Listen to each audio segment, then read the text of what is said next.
The next lecture will be over Chapter 26, Section 2, Objectives, Define Summer and Winter Monsoons, and number 2, Learn how the monsoons affect South Asians.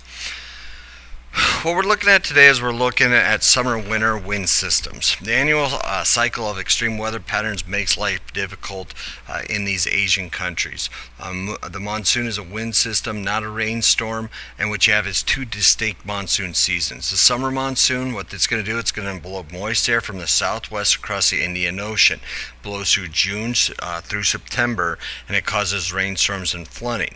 The winter monsoon is kind of the opposite. It's going to blow from the northeast across the Himalayas to the sea, blows through October through February, and it can cause droughts.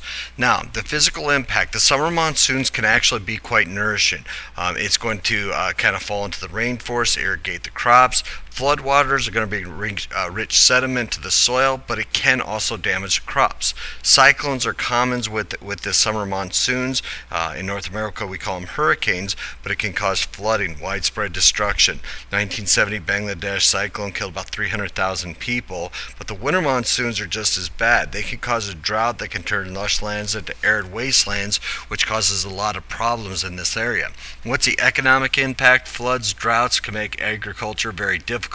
Countries buy what they can't grow, and what that means is that now they've got to spend money outside of the country, and the famines are just absolutely terrible for the people. Weather catastrophes are going to destroy homes and families. People often are too poor to rebuild, and government are going to lack funds to help. And so what happens is people are going to kind of try to adjust to the land. They build their houses on stilts, concrete cyclone shelters, dams, things of that nature.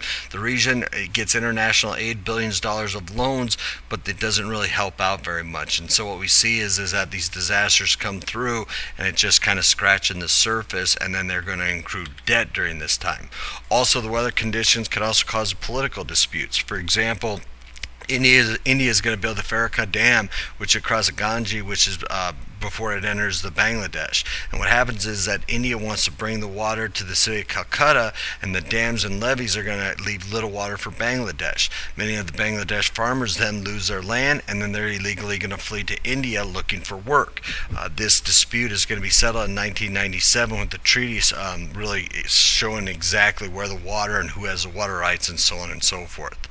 This completes Chapter 26, Section 2 lecture. Please make sure you complete the assessments at this time.